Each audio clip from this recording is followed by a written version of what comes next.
देश में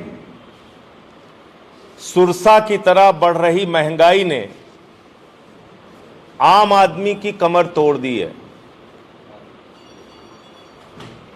लोगों का जीना दुश्वार हो गया है। सरसों का तेल पौवा में खरीदा जा रहा है और गाड़ी का तेल भी पौवा में खरीदा जा रहा है। आज गांव का नौजवान जब मोटरसाइकिल लेकर जाता है पेट्रोल पंप पर तो 25 रुपए का तेल भरवाता है, कहता है 1 पौवा तेल दे दो। हमारी माताएं बहनें घर में सब्जी बनाने के लिए तेल लेने जाती हैं तो कहती हैं 250 रुपए का तेल है, 1 पौवा तेल दे दो। और जब बाजार में सब्जी खरीदने जाती हैं तब भी अब किलो में सब्जी नहीं खरीदी जाती है, पौवा में सब्जी खरीदी जा रही है।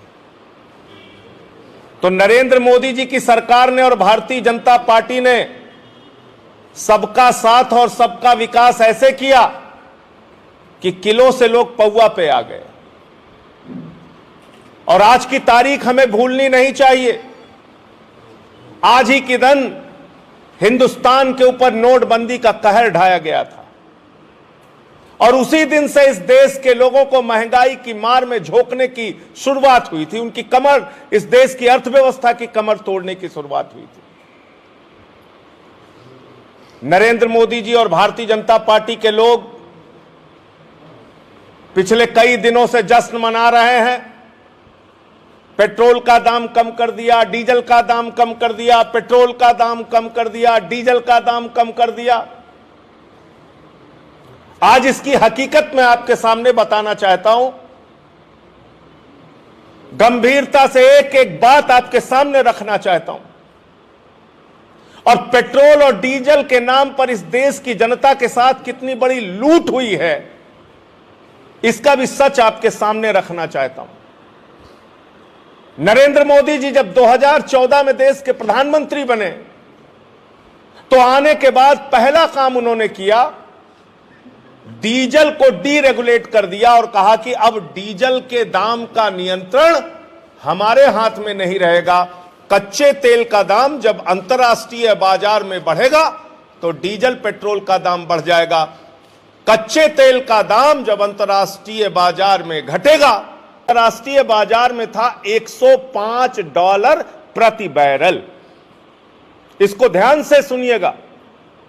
जब मोदी जी सत्ता में आए तो अंतर्राष्ट्रीय बाजार में कच्चे तेल का दाम था $105 प्रति बैरल और तब हिंदुस्तान में पेट्रोल का दाम था 71 रुपए और डीजल का दाम था 57 रुपए। और आज जब कच्चे तेल का दाम अंतर्राष्ट्रीय बाजार में $83 प्रति बैरल है तो आपने देखा होगा जमानत जब्त होने के पहले, हार के पहले 112 रुपए में पेट्रोल बिका और 104 रुपए में डीजल बिका। मैं पूछना चाहता हूं बहुत सामान्य गणित से मोदी जी और भारतीय जनता पार्टी से कि जब 105 बैरल प्रति डॉलर कच्चे तेल का दाम अंतर्राष्ट्रीय बाजार में था तब 71 रुपए पेट्रोल का दाम और 57 रुपए डीजल का दाम था।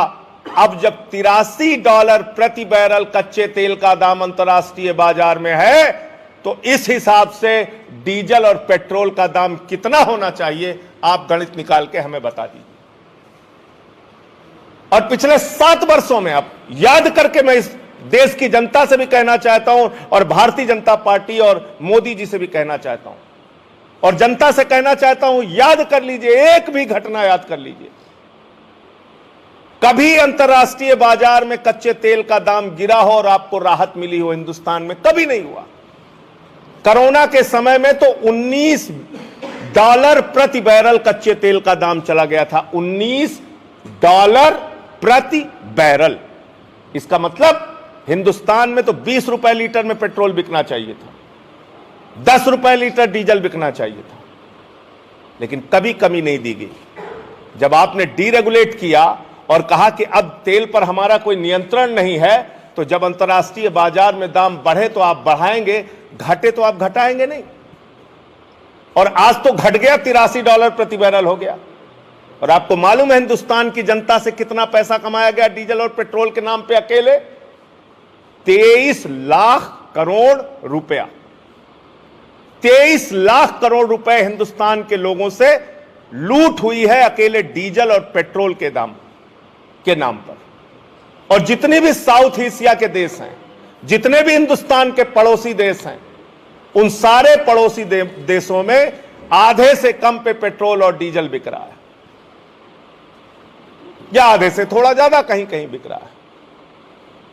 लेकिन आपने शतक भी पार कर दिया, डीजल को भी शतक लगवा दिया, पेट्रोल को भी शतक लगवा दिया। तो पहली मांग हमारी यह है कि आम आदमी पार्टी पहले दिन से कह रही है, देश के तत्कालीन वित्त मंत्री को हमारे वित्त मंत्री मनीष सिसोदिया जी, दिल्ली के उप मुख्यमंत्री, ने चिट्ठी लिखी थी बाकायदा, हमारे मुख्यमंत्री की बराबर ये मांग रही है कि डीजल और पेट्रोल को जीएसटी के दायरे में लाया जाए। जैसे बाकी चीजों को जीएसटी के दायरे में आप लेकर आए, डीजल और पेट्रोल को भी जीएसटी के दायरे में लेकर आइए, अगर आपकी नीयत साफ है तो। वित्त मंत्री जब आदरणीय अरुण जेटली, स्वर्गीय अरुण जेटली जी जब इस देश के वित्त मंत्री थे, तब हमारे वित्त मंत्री मनीष सिसोदिया जी उनको बाकायदा चिट्ठी लिखी थी। जीएसटी काउंसिल की जब मीटिंग हुई तब उनको बराबर लिखा और कहा कि आप जीएसटी के दायरे में इसको लेकर आइए। अभी जितनी मीटिंग हुई उन्होंने मांग किया कि जीएसटी के दायरे में डीजल और पेट्रोल को लेकर आओ। मैं पूछना चाहता हूं मोदी जी, आपकी क्या मजबूरी है? आप अपने चंद व्यापारी मित्रों को जो इस तेल के धंधे में हैं, उनको मुनाफा कमवाने के लिए इस देश की जनता के साथ लूट कर रहे हैं। 23 लाख करोड़ रुपए आपने खाली डीजल और पेट्रोल के नाम पर इस देश की जनता के जेब से निकाल लिया।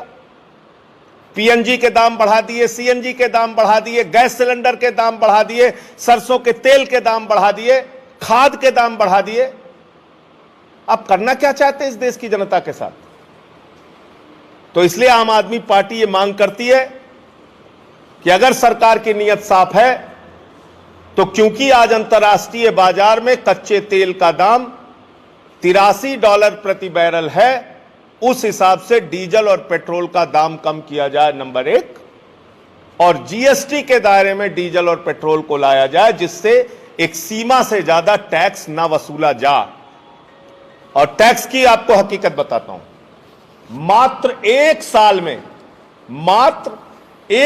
में पेट्रोल के ऊपर टैक्सेस और ड्यूटीज जो लगाई गई है वो 28 रुपए लगाई गई है, और डीजल के ऊपर जो टैक्स लगाया गया है मोदी सरकार के द्वारा वो 26 रुपए लगाया गया, मात्र एक साल में।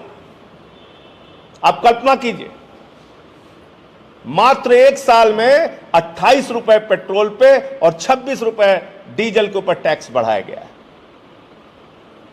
और आपने 10 रुपए कम कर दिया डीजल का और 5 रुपए कम कर दिया पेट्रोल का, और कह रहे हैं साहब बहुत बड़ा काम कर दिया हमने। और किया भी कब? जब आपकी जमानत जब्त हो गई।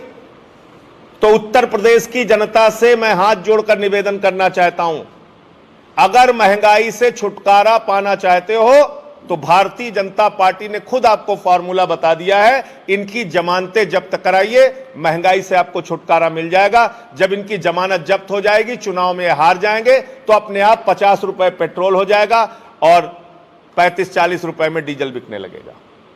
इनको हराना जरूरी है महंगाई कम करने के लिए, खुद भाजपा ने बता दिया। और मुझे आज वो कहानी याद आ रही है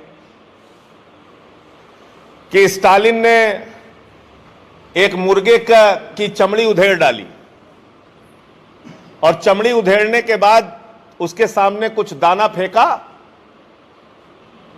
और वो मुर्गा दौड़ते दौड़ते उस दाने की तरफ बढ़ गया। आज मोदी जी ने महंगाई से इस देश की जनता की चमड़ी उधेड़ दी है, और ये पेट्रोल डीजल के नाम पर थोड़ी सी राहत देके दाना फेंकने का जो काम कर रहे हैं, इससे इस देश की जनता आपको माफ करने वाली नहीं है।